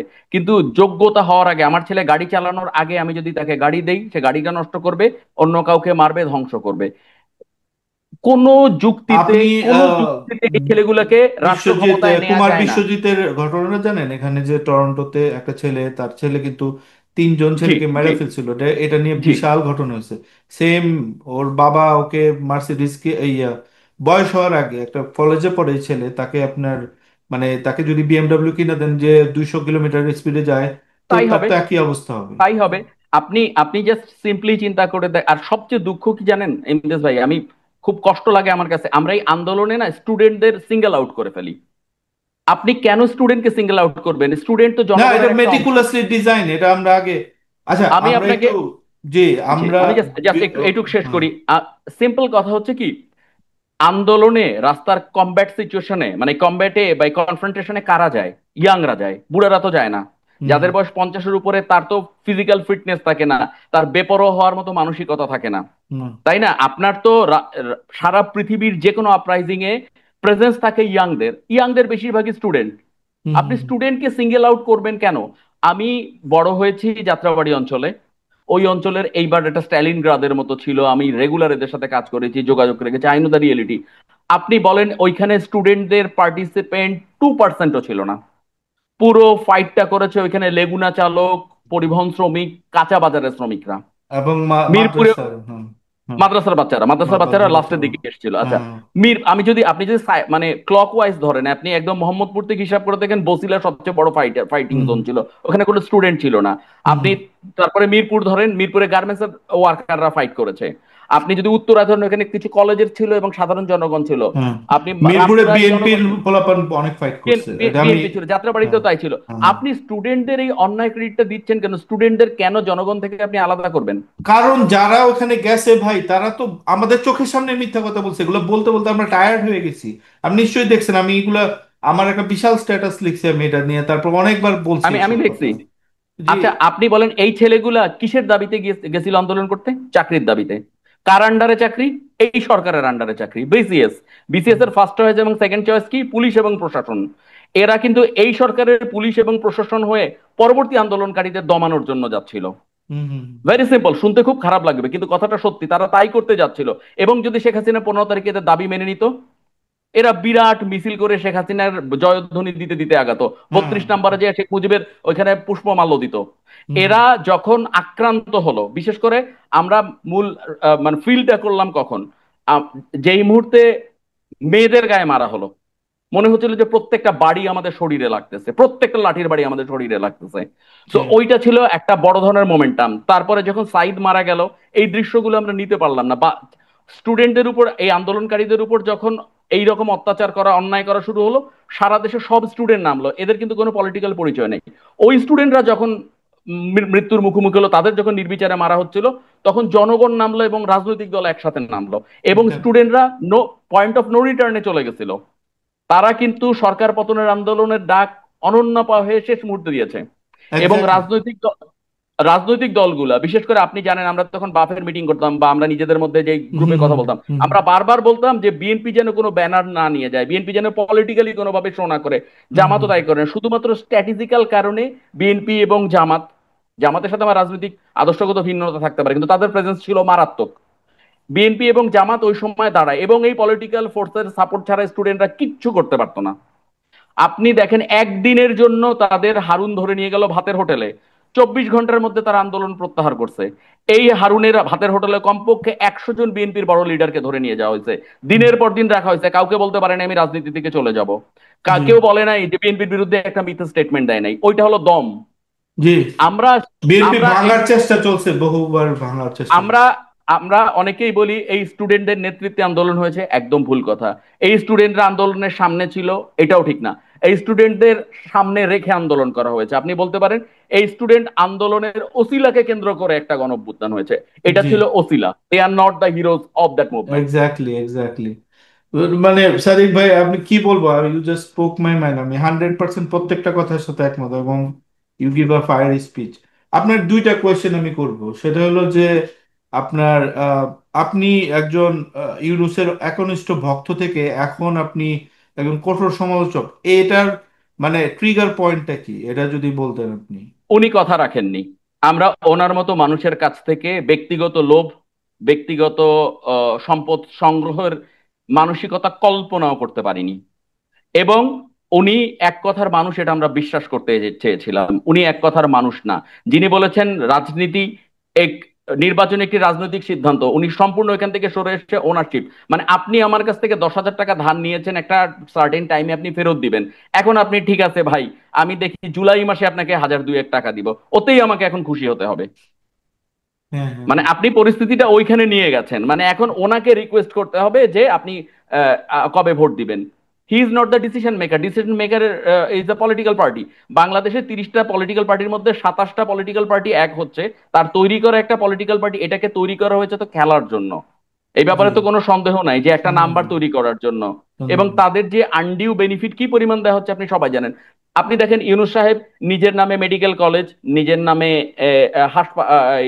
ইউনিভার্সিটি, স্টারলিংক নিয়ে এসে সরাসরি তার গ্রামীণ ফোনের, ইউনুস ফাউন্ডেশনের 666 কোটি টাকা ঋণ মওকুফ, গ্রামীণ ব্যাংকের 2200 কোটি টাকা, গ্রামীণ ব্যাংকের শেয়ার 25% থেকে 10%-এ নামিয়ে নিয়ে আসা কুইকলি, নিজের সমস্ত মামলা এক্সিকিউটিভ অর্ডারে সরিয়ে নিয়ে যাওয়া, আপন চাচাতো ভাইকে, সরি, ভাতিজাকে, অপূর্ব জাহাঙ্গীরকে সচিব মর্যাদায় নিয়ে নেওয়া। অপূর্ব হুম, জাহাঙ্গীর কোথায় কাজ করতো, কি কাজ করতো? ইউনুস সাহেব হাসিনার মতো 150 লোক নিয়ে যান নাই, কিন্তু প্রথম ফ্লাইটে ওনার মেয়ে গেছেন, কেন যাবেন? আমরা তো ওনাকে অন্য জায়গায় চিন্তা করেছি, উনি তো বেঞ্চমার্ক তৈরি করবেন। উনি 7 জন নিয়ে গেছেন, কিন্তু তার মধ্যে ওনার মেয়ে ছিল। উনি লামিয়া মোর্শেদকে নিয়েছেন এসজিডি তে, এসডিজির কোঅর্ডিনেটর আর সামথিং, সাস্টেনেবল ডেভেলপমেন্ট গোলের। উনি ইউনুস সাহেবের প্রত্যেকটা বাণিজ্যিক ট্রিপেও সাথে থাকেন। উনি নূরজাহান বেগম নামে একজন ভদ্র মহিলা, যিনি ক্যান্সার আক্রান্ত, অসুস্থ, উনি সুস্থ হোক আমরা প্রার্থনা করি, মোস্টলি ইনএফিশিয়েন্ট একজন মানুষকে প্রাইজ দিয়েছেন। এটা তো গ্রামীণ ফোন না, এটা তো বাংলাদেশ। উনি জি, সেটা করতে পারেন নাই। উনি বলেছেন আমি আওয়ামী লীগকে তীব্র ঘৃণা করি, কিন্তু আওয়ামী লীগকে এইভাবে এক্সিকিউটিভ অর্ডার দিয়ে নিষিদ্ধ করা যায় না। আমি সিম্পলি একটা কথা বলি, জি। যদি এমন হয় আজ থেকে 1 বছর পরে, 2 বছর পরে বিএনপি ক্ষমতায় গেল, তারপর হঠাৎ করে তার মিটিং এ একটা বোমা ফুটলো, 3-5 জন মারা গেল, বিএনপি বললো এটা এনসিপি এই বোমাবাজি করেছে, সুতরাং এক্সিকিউটিভ অর্ডারে এনসিপি নিষিদ্ধ হয়ে যাবে, তখন কেমন লাগবে? হুম, হুম। এক্সিকিউটিভ না, অর্ডার মানে তো আপনার গায়ের গত জোর। 15 বছরে ইউনূসের সবচেয়ে বড় কোয়েশ্চেন তার ভূমিকা কি? আমরা তো কোয়েশ্চেন করব। এক্স্যাক্টলি, আমরা কোনোদিন তো এক্স্যাক্টলি, বলি নাই এগুলা, কারণ আমাদের এক্স্যাক্টলি, কাছে ওনার এক্স্যাক্টলি। রেসপেক্ট হলো একদম পর্বত সম, ঠিক না? এই ধরনের স্কাই, মানুষকে এই ধরনের স্কাই। কোয়েশ্চেন করতে হবে, বা এটা তো আমি কল্পনা করতে পারি না। কিন্তু যদি আমরা দেখি যে আমাদের হ্যাঁ, দেশকে এরকম মানে একটা আনস্টেবল অবস্থার দিকে নিয়ে যাবে, আমাদের মুখ কি বন্ধ, শেখ হাসিনা বন্ধ করতে মানে উনি কে, বা উনি ওনার কি করবেন? আশেপাশে কারো কি করবেন? উনি ইউনুস সাহেব এর যে ইউনুস সেন্টার ছিল এবং প্রোটেক্ট ইউনুস নামে আরেকটা ছিল, আপনি জানেন অনলাইনে একটা অ্যাক্টিভিস্ট গ্রুপ ছিল, তারা এই পুরো আন্দোলনের সময় আন্দোলনের পক্ষে একটা স্ট্যাটাস দেয়নি। যখন হাসিনার পতন প্রায় নিশ্চিত তখনও দেয়নি। হ্যাঁ, উনি সারা জীবন তো হাসিনার বিরুদ্ধে একটি কথা বলেন, এবং আপনি খেয়াল করে দেখেন এগুলা এখন আমরা এগুলা রিয়েলাইজ করতে পারি। বাংলাদেশের সাথে ইউনুস সাহেবের আসলে কোনো রিলেশন ছিল না। গ্রামীণের বাইরের কোনো অ্যাক্টিভিটিতে তাকে কোনোদিন দেখেছেন? না, দেশের কোথাও কোনো কথার মধ্যে তো দেশের কোন তার অ্যাক্টিভিটিতে উনি ছিল না। উনি ডেমোক্রেসির জন্য কথা বলেনি, উনি দেশের জন্য কথা বলেনি। সবচেয়ে বড় কথা হচ্ছে গুমের বিরুদ্ধে যখন কথা বলে নাই, আপনার হ্যাঁ, কিচ্ছুর অত্যাচারের বিরুদ্ধে বিরুদ্ধে কথা কথা বলেনি, বলে। মানবাধিকার লঙ্ঘনের বিরুদ্ধে কথা বলেনি। নিজে যখন বিপদে পড়লো তখন বললো আমার উপর দেবীর অভিশাপ পড়েছে। হুম, হুম, আপনি চিন্তা করেন, বাংলাদেশের রাজপথ যখন মানুষের রক্তে ভিজে যাচ্ছে, তখন ডক্টর ইউনূস প্যারিসে বসে গ্যালারিতে অলিম্পিক দেখেন আর হাততালি দেন। ওনার কি উচিত ছিল ওই মুহূর্তে দেশে ফিরে আসা? উনি হুম, যদি একটা স্টেটসম্যান হতেন, উনি যদি ওই রকম স্ট্যাচারের একজন মানুষ হতেন, ওনার তো প্রথমেই দেশে ফিরে আসার কথা। এবং সবচেয়ে দুঃখজনক, শেখ হাসিনা 5 তারিখে পড়ে যাওয়ার পর থেকে আতঙ্কে আমরা কাঁপছি যে কি হবে, নানা রকম গুজব বাজারে। ওই সময় উনি ওনার একটা মাইনর অপারেশন, যেটা কোনো ফ্যাটাল কেস না, ওনার একটা মাইনর অপারেশনের জন্য 4 দিন ধরে বসেছিলেন। ওয়াই? উনি আসার সাথে সাথে আমার কাজিনরা ফোন করছে, আমার বন্ধুরা ফোন করছে, উনি কখন আসবেন, কি হবেন। জানেন যে কিছু কিছু মানুষের সাথে আমার পরিচয় আছে, ওকে ফাইন, আমি হয়তো একটু বেটার ইনফরমেশন দিতে পারবো। হুম, হুম। আমরা ছটফট করছি, আমরা মানে মানে বসে আছি যে প্রতিটা মুহূর্ত, we that time we count every seconds. উনি আসেন না। উনি একটি পার্সোনাল মাইনর সার্জারি, যেটা ওনার জন্য মানে একেবারে মাইনর। ওনার তো উচিত ছিল, ওনার মতো ওই লেভেলের একজন মানুষ তো তখনই একটা চার্টার প্লেন নিয়ে বাংলাদেশে চলে আসতেন। 2 ঘন্টা আগে আসলে 2 ঘন্টার এনার্জি বাংলাদেশে কমানো যেত। উনি সেটা করেননি। না, করেন। এই মুহূর্তে উনি টাইম পারচেস করছেন, ভেরি সিম্পল। আমার ব্যক্তিগত ধারণা, পশ্চিমাদের কোনো একটা সিগন্যাল, এবং পশ্চিমারা ঐতিহাসিক ভাবে যা করছে, আপনি দুঃখিত আপনি ওই দেশটায় থাকেন আর কি। তো ওরা ওই নূর সাহেবকে টেনে এমন একটা জায়গায় নিয়ে যাবে, হাসিনাকে ইন্ডিয়া যেমন টেনে নিয়ে পয়েন্ট অফ নো রিটার্নে নিয়ে গেছিল, সম্ভবত ইউনূস সাহেবকে প্রভোগ করে পয়েন্ট অফ নো রিটার্নের দিকে নিয়ে যাচ্ছে। এমন একটা জায়গায় নিয়ে যাবে, তখন ইউনূস সাহেবকে যে কোনো ভাবে ক্ষমতা আঁকড়ে রাখতে হবে। তাদের মূল চিন্তা ভাবনা হচ্ছে সাউথ এশিয়ার এই পলিটিক্যাল ম্যাপ চেঞ্জ করা। আপনি ভালো করে জানেন, আমার চেয়ে ভালো জানেন, যে এই রাখাইন জি প্রভিন্সটা জি আমেরিকা কন্ট্রোল করতে চায় তাদের অ্যাক্সেসের জন্য। সুতরাং ওইটা বেস্ট টাইম, কারণ এটা কোনো ইলেক্টেড গভর্নমেন্টকে দিয়ে সহজে করানো যায় না, জি নন জি ইলেক্টেড জি গভর্নমেন্ট দিয়ে করানো সবচেয়ে ভালো। সুতরাং জি একটা সাদিক ট্রেড অফ। মাহমুদ ভাই, আমরা যেটা আপনার সাথে আপনি যে কথাগুলো বললেন, মানে it just like a fresh, আপনার মানে আমাদের স্প্ল্যাশ অফ মানে ওয়াটার আমাদের মুখের মধ্যে, মানে আমরা সবাই জানি কথাগুলা, বিশেষ করে আমি বেশি স্পেশালি জানি, সম্ভবত সাদিক ফারুক ওরাও অনেকখানি, বাট আপনি তো একদম ফার্স্ট হ্যান্ড, আপনি যে যার সাথে বসে, আমিও তাকে ভালো করেই চিনি এবং তার সাথেও মিটিং হয়েছে, আপনি ভালো করেই জানেন, বাফের মধ্যে উনি ছিলেন অ্যাক্টিভ। তো যেই কথাগুলো আসলো এটা নিয়ে আসলে একটা পুরো একটা এপিসোড করবো মানে ভবিষ্যতে। Thank you so much.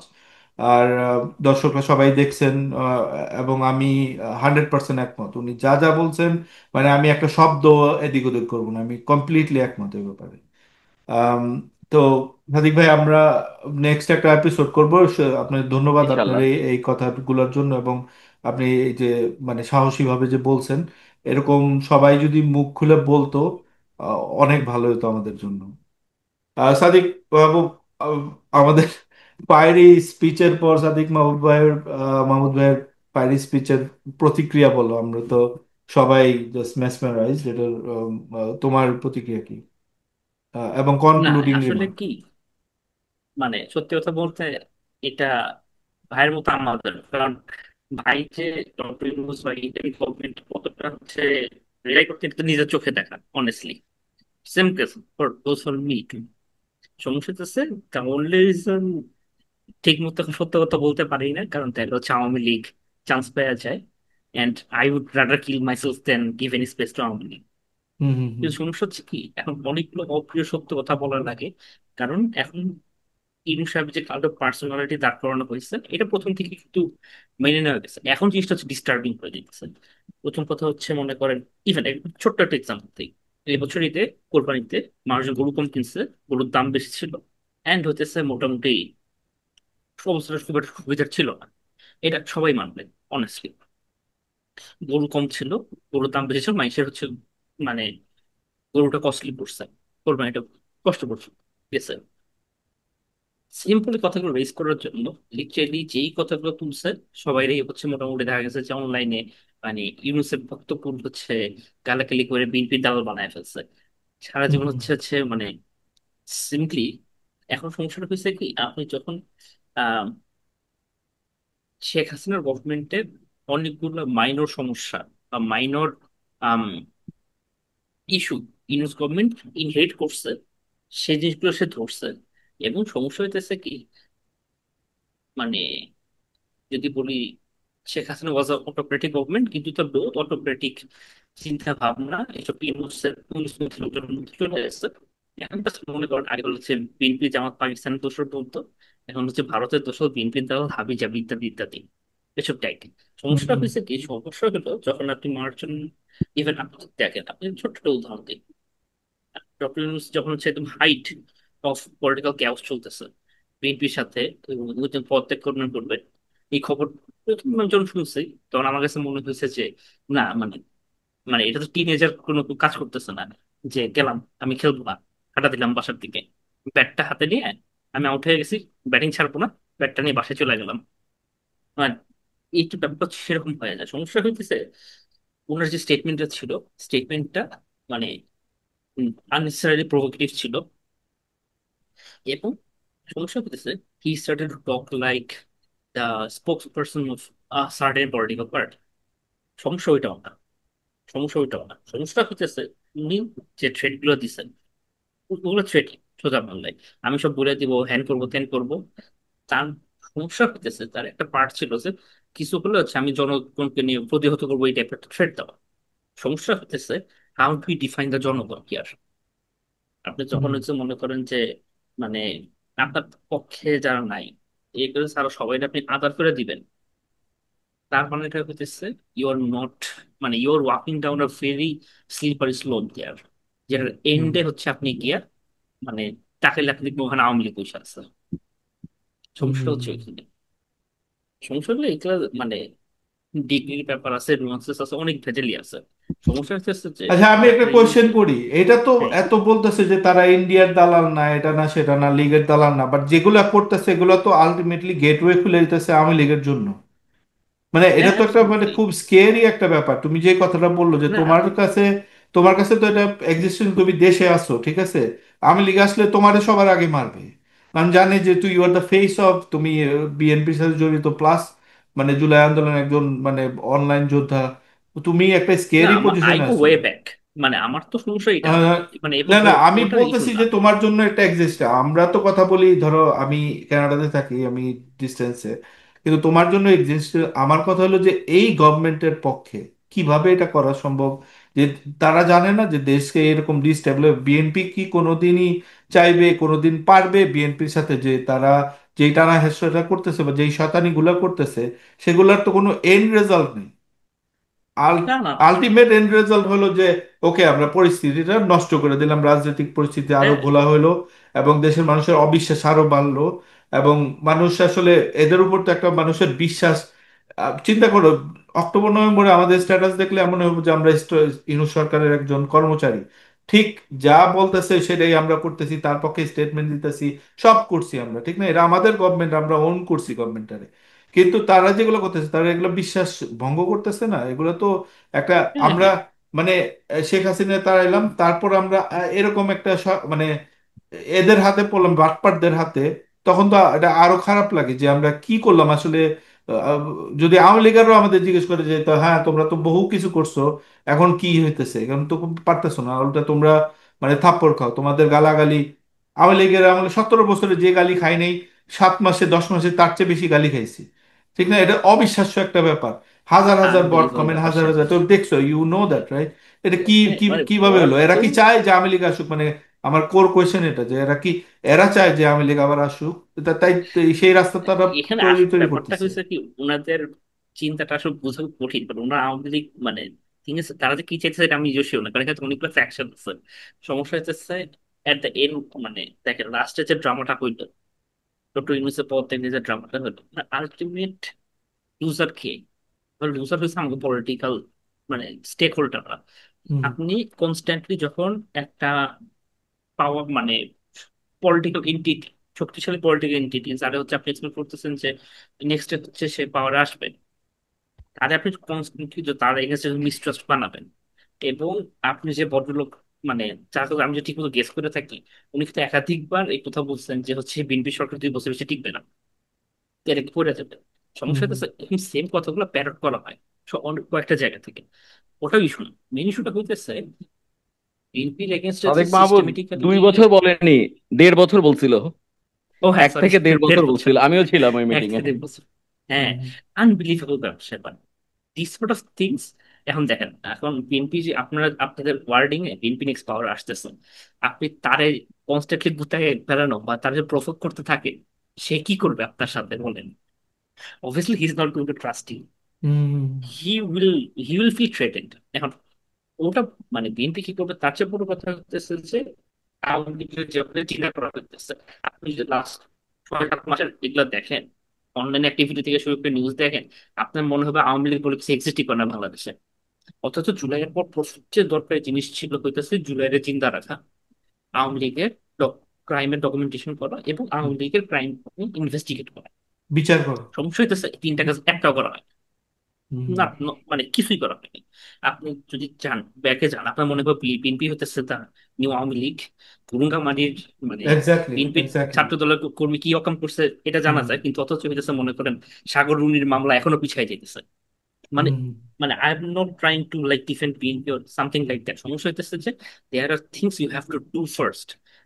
এখন আপনি হচ্ছে ইন্টারিম গভর্নমেন্ট, আপনার হইলো ইন্টারিম, আপনি কিন্তু বিপ্লবী সরকার না, আপনি কিন্তু হচ্ছে তো আর অন্য কোনো সরকার না, আপনি ইন্টারিম গভর্নমেন্ট। সহজ কথা, আপনার কাছে যে আপনি জাস্ট একটা ফ্যাসিস্ট রেজিম অর্গানাইজ রেজিমের সাথে রেজিমে আপনি কানেক্ট করে দিন। ওটা ওটা না করে হচ্ছে সংস্কার সংস্কার সংস্কার। হ্যাঁ, সংস্কারের আলাপ শুনতে ভালো শোনায়। সমস্যা হচ্ছে যে তারা অনেকগুলো সংস্কারের কথাই বলে, যে সংস্কারগুলো আসলে রিয়েলিস্টিক না, এবং সেগুলো এক্স্যাক্টলি। সোল পারপাস হইতেছে বিএনপির আটকাম। কিন্তু হ্যাঁ, হ্যাঁ। সোল পারপাস প্রধানমন্ত্রীর ক্ষমতা কমানো থেকে শুরু করে যেসব আলাপ আসে, প্রত্যেকটা কোনোটাই হচ্ছে আসলে মানে বাংলাদেশের পলিটিক্যাল রিয়েলিটি যেগুলো একটা খারাপ, বা সেগুলো হুম, অনেক বিস্তারিত আলাপ। সেটা নিয়ে ভাই চাইলে একদিন হুম। একটা ভালো এপিসোড করা যেতে পারে, যে সংস্কারের কতগুলো, কোন সংস্কারটা কতখানি মেরিট থাকে। সমস্যা এটা আছে যে মানে মোদ্দা কথা হলো, দেখেন আমরা যারা জুলাই সবাই ছিলাম, প্রত্যেকেই কিন্তু এটার একটা হিস্সা, প্রত্যেকটা স্টেক হোল্ডার। এখন ঘরে ধরে সবাই যদি হতেছে আপনার ক্রিমিনালাইজ করে ফেলা হয়, এখন মনে করেন ভোটের ভোটের কথা বলাটা এখন লেখাটা হতেছে মানে অপরাধ হয়ে গেছে। আগে আওয়ামী লীগের ফুড পান্ডার ভয় থাকতো, ডিএস এর ভয় থাকতো, এখন হচ্ছে বেশি করে শেমিং এর ভয় থাকে বেসিক্যালি। না, তাহলে এটা আমার কিন্তু কোশ্চেনটা খুবই আবারও বলি, ডেঞ্জারাস একটা একটু এলিমেন্ট। রিফ্রেম করা। সাদিক, হুম আমার কোশ্চেনটা আবারও বলি। হুম জুলাইয়ের ঐক্যই তো হাসিনা, বিএনপি সত্যি কথা, বিএনপি এত বছর চেষ্টা হুম করছে, পারে নাই। এবং সবাই আমরা ঐক্যবদ্ধভাবে হাসিনার পতন, এটা হয়তো হয়তো কোনো একভাবে বা আরো খারাপ ভাবে। কিন্তু কথা হলো, যেই ঐক্য, সেই ঐক্য যারা নষ্ট করে এবং সেটার জন্য ইন্ট্রিম সবচেয়ে বেশি দায়ী। এটার এটার তাহলে এই দায় তুমি কাকে দিবা? জুলাইয়ের তো একটা ঐক্য ছিল আমাদের, ইভেন জামাত বলো বা যে কোনো, সবাই আমাদের যারা যারা আওয়ামী লীগ বিরোধী যারা আছে, সব তো একই দল ছিলাম, একই একই পন্থায় একই ভাবে। এখন ঐক্য থাকবে না, কিন্তু আমাদের তো একটা একটা লুজ একটা ই তো থাকবে যে ওকে ঠিক আছে, ভালো একটা পলিটিক্যাল সিচুয়েশন হবে, আওয়ামী লীগ এতদিন সেই জিনিসটা তো নষ্ট করতেছে, সেই ভরসার জায়গাটা তো নষ্ট করতেছে যে আমরা একটা, হুম। ওকে ঠিক আছে গালাগালি না, আমরা তোমার এটা অপিনিয়ন, তুমি কনজারভেটিজম চাও, তুমি ইকোনমিক, তুমি মানে 1,000 কোটি টাকার বেশি বাজেট চাও, দ্যাটস পলিটিক্যাল ডিফারেন্স, ওগুলো থাকতে, ওগুলো থাকবে। কিন্তু এখন তো যে গালাগালি, মুখ দেখা দেখি বন্ধ, বা শত্রুতা, ডেলিবারেট মানে মানে বিলো দা বেল্ট খেলা, স্যাবোটাজ করা নোংরামি, হইতেছে। স্যাবোটাজ করা। এই ধরো, মানে তুমি সবচেয়ে বড় এক্সাম্পল দেখো বিএনপির লিডারদের কিভাবে মানে তাদেরকে এক এক মানে মানে তাদেরকে এমন ভাবে নষ্ট করা হইতেছে, মানে দেখলে মায়া লাগে। ফখরুল ইসলাম আলমগীর দিয়ে শুরু হলো, এখন তো ধরছে হলো সালাউদ্দিন সাহেবকে, মাঝখানে আরো সবাই, সবাইকে, তারেক রহমান, কেউ বাদ যাবে না। প্রতিটা মানুষ যে দাঁড়াবে বাংলাদেশের পক্ষে, সবাইকে মানে তারা টাইনে নেওয়া হবে। এটার কারণ কি? এটা তো ভালো কিছু আনবে না। হ্যাঁ, প্লিজ। এখন না, আসলে কি মানে এই এটা একটু খুব কঠিন স্টেটমেন্ট, এবং এটা আসলে আমাদের ডাউন দ্য লাইন আরো একটু সময় দেওয়া লাগবে আসলে। জুলাই ওই কোটা কেমনে চলে গেল, কারণ আপনার একরকম অবজারভেশন আছে, আমার আরেকরকম থাকতে পারে, বা এটা ওই কথা বিশেষভাবে কাদা ছড়াছড়ি হয়ে যায়, বুঝছেন। আমি যে অ্যাঙ্গেল থেকে দেখবো আরেকটা সে নাও হইতে পারে। সমস্যা হুম, হতে এখন আপনার যেটা বললেন, আপনার অপোনেন্টে লিটারালি ডেসিমেট করে ফেলে, যেটা সালাউদ্দিন সাহেব বলেন, মির্জা ফখরুল ইসলাম আলমগীর বলেন, মির্জা আব্বাস বলেন, বা তারেক রহমানেরও শুরু হয়েছে, মানে ওই আলাপ অলরেডি বাজারে চলে আসছে। হুম, সমস্যা করতেছে যে আপনি সিস্টেমেটিক্যালি একটা পার্টির ধ্বংস করার আলাপ চলতেছে, হুম, যেটা মানে এবং it's working, working very very well. এবং এটার কারণ হচ্ছে বিএনপি নিজে খুব স্টুপিড কিছু কাজ করার পরে তার মিডিয়া সেলার হইতেছে, ফেসবুক পেজে হচ্ছে মেশে হলুদ খাওয়ার বিয়া খাওয়ার পোস্ট যায়, হুম, বাট টোটাল কমপ্লিট ননসেন্স। সমস্যা হচ্ছে আপনি যখন মানে ভারতের দালাল বলে বিপ্লব ট্যাগ বানায় ফেলছেন অলরেডি, তারপর হচ্ছে আপনি কই যাবেন? আওয়ামী লীগ ভারতের ব্র্যান্ডের দালাল, বিএনপি হইলো এখন নতুন ভাবে ব্র্যান্ডের দালাল, হুম, জামাত তো নিষিদ্ধ দল, সোজা বাংলায়। মানে আপনি যদি গ্যাজেটের কথা চিন্তা করলে জামাতের বিরুদ্ধে যুদ্ধ করাটা একাত্তরের অংশ, মুক্তিযুদ্ধের অংশ, এবং তার হচ্ছে তার মানে কি, সরকারের খাতা কলমে জামাত হলো বাংলাদেশের বিরোধী একটা দল। তাইলে আছেটাকে এনসিপি, যার কোনো নিবন্ধন নাই, মানে হ্যাঁ, আছেটাকে সবাই বিদেশের দালাল, আমি একাই ভালো, দিস সর্ট অফ থিং। মানে আমি যতবারই বলতে চাই না যে এগুলা মানে কিসের, কোন জিনিসটার হচ্ছে ছোট ছোট ভাবে মিরর করতেছে, কিন্তু প্রত্যেকটা ভাবে বলতে হতেছে, মানে ঠিক সেম ভাবেই চাইতেছে। যে রাস্তার উপরে, যে ঢালের উপরে ইউনুস সরকার বা ইউনুসের পন্থী যারা দাঁড়ায় আছেন, সেই ঢালের নিচে আওয়ামী লীগ বসে আছে। মানে ঠিক। এটা একদম শেষ কথা। Thank you. ওই রাস্তায় নামা শুরু করতে চাইতেছেন তারা, এবং লাস্টে ওখানে গিয়ে আওয়ামী লীগে এখানে গিয়ে থামছে, সেখানে গিয়ে তারা। হুম, ফারুক আব্দুল্লাহ, কনক্লুডিং রিমার্ক শুনলা আমাদের বক্তব্য, হ্যাঁ মানে হ্যাঁ, চমৎকার ইয়ে আমি ইয়ে ভাইকে ধন্যবাদ দিই, সাদিক মাহমুদ ভাইকে। হ্যাঁ, আমিও সেদিন বলছিলাম যে আসলে মানে বন্দুক কার হাতে কিভাবে কাজ করবে, মেধার হাতে কোটার হাতে কিভাবে কাজ করবে, এটা তো আসলে ইয়ে দেওয়ার কথা ছিল না। এবং আমরা মিডল ক্লাসরা কোন মোমেন্টে গিয়ে আসলে আহ, সমর্থন দিলাম, ঢাকা শহর দুর্গের মতো করে ফেললাম আমাদের ছাত্রদের মানে আন্দোলনকারীদের জন্য অ্যাকচুয়ালি। হুম, হ্যাঁ, হুম, এবং এটা একটা ব্যাপার। তো আমি আরেকটা জিনিস বলি যে আমার না কোনো স্বপ্নভঙ্গ হয় নাই প্রফেসর সাহেবকে নিয়ে, বিকজ আমি 2008 সালে ওনার নোবেল থেকে শুরু করে জিনিসটা, বাট আমি এখন যেহেতু একটু বড় হয়েছি, কোনো লোক বড় বড় কাজ করলে, বড় অর্গানাইজেশন চালানো খুব কঠিন কাজ, হ্যাঁ, হুম, কিছু একটা তৈরি করা অনেক কঠিন কাজ, সেই জায়গা থেকে আমি মানে আমার ইয়েটা থাকে এবং মনে হয় যে মানুষের ইয়ে থাকে। বাট আমার কিন্তু কখনোই যে ওনার মতো মানুষ, ওনার মতো এই জিনিসগুলো আমার কখনোই এই ভ্রমটা ছিল না। আমার আমার মনে আছে যে যে ওনার নোবেল পাওয়ার টাইমিং থেকে শুরু করে, এবং আমি ওটা ইয়ে করে দিই, বাট আমার কাছে মনে হয় না যে তারপরও আচ্ছা ঠিক আছে ভদ্র মানে আমরা এই জায়গাটা থেকে ওই ওই শ্রদ্ধার জায়গাটা রেখে আমি ওই জন্য আমাকে কথা বলতে একটু মানে শ্রদ্ধাটা আরোপ করে কথা বলতে হয় অ্যাকচুয়ালি। তো এবং যাক, আমি যে জায়গাটাতে মানে শেষ আমার ইয়ের জায়গায় যে আপনি খুব ইয়ে কথা বললেন যে আসলে এক্সিট পয়েন্টের জন্য কেন মানে একটা আন্দোলন মানে আন্দোলন যাতে না হয়, হ্যাঁ, এটার অনেক বড় কারণ হচ্ছে এটা ক্যাওয়াস তৈরি করে ফেলা সব সময়। তাতে কি হয়, যেমন আপনারা যেটা দেখছেন যে হোসনি মোবারক চলে যাওয়ার পর সিসি কিন্তু আরো 40 বছর থাকবেন, তাই না? সো মানে এইটা এমন একটা মানে নেশার জায়গা তৈরি হয়ে যায় যখন অভ্যস্ততার মধ্যে দিয়ে ইয়ে করে দেয়া হয় যে আপনার বাইচা থাকে, আপনি নিঃশ্বাস নিচ্ছেন, মানে মানুষের জীবন এত কঠিন করে নিঃশ্বাস নিচ্ছেন, তো ভালো আছি বাবা, আর না, আর কিছু না। যার কারণে আরব বসন্তের ক্ষেত্রেও এই খেলাটাই খেলছে পশ্চিমারা, হ্যাঁ, হুম, যে হুম, যাতে আন্দোলনটা মানে সংক্রমিত না হয়, কোনো স্ট্যাটাস কো যেন না ভাঙে, হ্যাঁ। তো এটাতে তো অবভিয়াসলি এনআরআইটি ইন্টারেস্ট থাকতে পারে। এছাড়াও ভাইয়া শুধু রাখাই নিয়ে থেকে না, আমি আরেকটা আর্টিস্ট ইয়েটা বলি, সেটা হচ্ছে গিয়ে যে মোটামুটি পাকিস্তান ইজ কনভিন্স যে তারা ইসরায়েলকে স্বীকৃতি দেওয়ার একটা একরকম একটা ব্যাপার আছে। এই যে টাফ ডিসিশন, টাফ কল, এই কলটাও যাতে এই সরকারকে দিয়ে নিয়ে আনোর কোনো রকম লবিং হচ্ছে কিনা, সেসবও মানে অনেক অনেক অনেক রকম ব্যাপার আছে। বাট আমি আসলে খুব মানে অত জটিলতায় মানে এখন পর্যন্ত ধরে নিচ্ছে, আচ্ছা যাক, জটিলতা না। আমার সিম্পলি হচ্ছে আমাকে ইলেকশন করতে গেলে আমার ইলেকশন কমিশনকে আহ, এরকম সক্ষমতা দরকার, আমার ভোটার লিস্ট জানানো দরকার, আমাদের ইলেকশন মানে কোনো পত্রিকা না, মানে কোনো থিঙ্ক ট্যাঙ্ক না যারা আমাকে এখনো জানাচ্ছেন না যে আমার ভোটার সংখ্যা কত, হ্যাঁ, এবং আমার ভোটের আসনগুলো কি রকম, হ্যাঁ, আমি নমিনেশন কাকে দিব, কিভাবে দিব, দলগুলোকেও ওই রকম একটা মানে দলগুলোর ভিতর থেকে যারা নির্বাচনমুখী দল, যারা যারা নির্বাচন চাচ্ছেন, আমার কাছে মনে হয় বিএনপির খুব ইমিডিয়েটলি এই একটা ইয়ে করে দেওয়া উচিত। এবং আরেকটা জিনিস হচ্ছে গিয়ে যে ইলেকশন ফান্ডিং এর ব্যাপারটা আহ, দলগুলো একটা আপনার ট্রান্সপারেন্সি রাখতে পারে, যে দলের চাঁদা কিভাবে ব্যাংক অ্যাকাউন্টে যাবে, কিভাবে কি ইয়ে হবে, হ্যাঁ, এইটা একটু একটু ওপেন করে দিতে পারে কোনো কোনো দল। আমি আপাতত এর মধ্যে দিয়ে আছি, টেনশন কিন্তু আমারও আছে, হ্যাঁ, মানে ভাইয়ার ভাইয়ার যে ইয়েগুলো সেগুলো আমারও আছে, বাট আমি মানে হোপ ফর দ্য বেস্ট, হ্যাঁ, বাট মানে prepare for the worst actually. Okay, okay, thank you so much সবাইকে। সাদিক ভাই, মাহমুদ ভাই অত্যন্ত সুন্দর বলছেন। আপনার ওইটা নিয়ে আমি একটা এপিসোড করব, আপনাকে আবার ইনভাইট করব।